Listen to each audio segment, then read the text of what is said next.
नमस्ते मित्रों, आज बात करेंगे ब्रह्मचर्य योग और यम नियम की। साथियों, बिना यम नियम का पालन किए कोई भी व्यक्ति ब्रह्मचर्य का पालन नहीं कर सकता। महर्षि पतंजलि ने योग दर्शन में चित्त की वृत्तियों को रोकने की क्रिया को ही योग कहा है। चित्त की वृत्तियों पर काबू पाने के लिए मन को संयम में रखने की साधना की जाती है। ब्रह्मचर्य का पूर्णतः पालन किया जाता है। जिसका ब्रह्मचर्य पर अधिकार नहीं, वह अपनी चित्त वृत्ति को नहीं रोक सकता। इसलिए साथियों, अष्टांग योग में ऋषि पतंजलि ने ब्रह्मचर्य को मुख्य स्थान दिया है। योग का मुख्य उद्देश्य आत्मा और परमात्मा की अनुभूति करना है, साक्षात्कार करना है, सही प्रकार के दुखों से मुक्ति पाना है। अष्टांग योग साथियों, अष्टांग योग ये योग के 8 अंग हैं। यम, नियम, आसन, प्राणायाम, प्रत्याहार, धारणा, ध्यान और समाधि। साथियों, इनके अनुष्ठान में ब्रह्मचर्य का पालन करना अति अनिवार्य है। बिना ब्रह्मचर्य का पालन किए कोई भी साधक किसी भी आश्रम में हो, चाहे ब्रह्मचर्य में हो, गृहस्थ, वानप्रस्थ अथवा संन्यास में, ध्यान में सफलता नहीं पा सकता। ईश्वर स्तुति, प्रार्थना, उपासना में भी उन्नति नहीं कर सकता। साथियों, जीवन के मुख्य लक्ष्य ईश्वर प्राप्ति को ही प्राप्त नहीं कर सकता। इसलिए साथियों, जिस साधक ने ब्रह्मचर्य एवं यम नियम का पालन किया, वह योग साधना में पूर्ण रूप से सफलता पा लेता है। वास्तव में ब्रह्मचर्य ही सच्चा योग है। साथियों, महर्षि पतंजलि ने योग दर्शन में ध्यान और समाधि में सफलता के लिए अष्टांग योग का मार्ग बताया है। अष्टांग योग में यम एवं नियम पहले और दूसरे स्थान पर आते हैं। साथियों, अहिंसा, सत्य, अस्तेय, ब्रह्मचर्य और अपरिग्रह ये 5 यम कहलाते हैं, और शौच, संतोष, तप, स्वाध्याय और ईश्वर प्रणिधान ये 5 नियम कहलाते हैं। यम, नियम व सदाचार का आधार ब्रह्मचर्य है।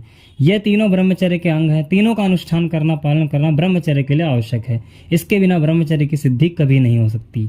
साथियों, यम 5 हैं और ये नियम भी 5 हैं। साथियों, इनको आइए विस्तार में जानते हैं।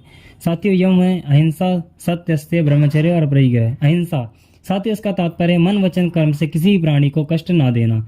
इसके पालन से सभी प्राणियों के प्रति दया व प्रेम का भाव बढ़ता है। उनके मानव अधिकारों की भी रक्षा होती है।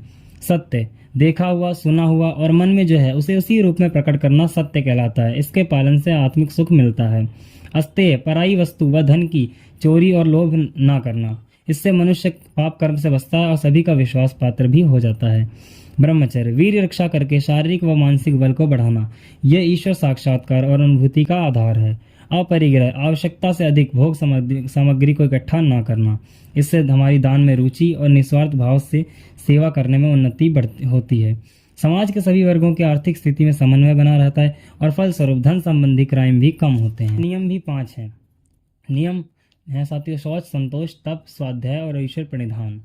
साथियों, शौच शारीरिक और मानसिक पवित्रता बनाए रखना। इससे शरीर के साथ मोह में कमी और मन की प्रसन्नता बनी रहती है और अध्यात्म में हमारा मन लगता है। संतोष साथियों, पर्याप्त श्रम करने के बाद फल से संतुष्ट रहना। इससे मन सदैव शांत एवं प्रसन्न रहता है। स्वास्थ्य अच्छा व आयु भी दीर्घ होती है। तप, सीमित आहार विहार, सुख दुख व विपरीत परिस्थितियों में भी मानसिक संतुलन बनाए रखना। इससे इंद्रियों पर अधिकार प्राप्त हो जाता है और ध्यान में संतोषजनक प्रगति होती है। स्वाध्याय साथियों, वैदिक शास्त्रों व स्वयं का अध्ययन करना स्वाध्याय कहलाता है। इससे आत्मज्ञान की प्राप्ति व ईश्वर साक्षात्कार में सहायता मिलती है। साथियों, 5वां है ईश्वर प्रणिधान। बिना फल की कामना के समाज सेवा व नित्य ईश्वर स्तुति, प्रार्थना, उपासना करना ईश्वर प्रणिधान कहलाता है। साथियों, सभी व्यक्तियों को ब्रह्मचर्य और यम नियम का पालन करना चाहिए।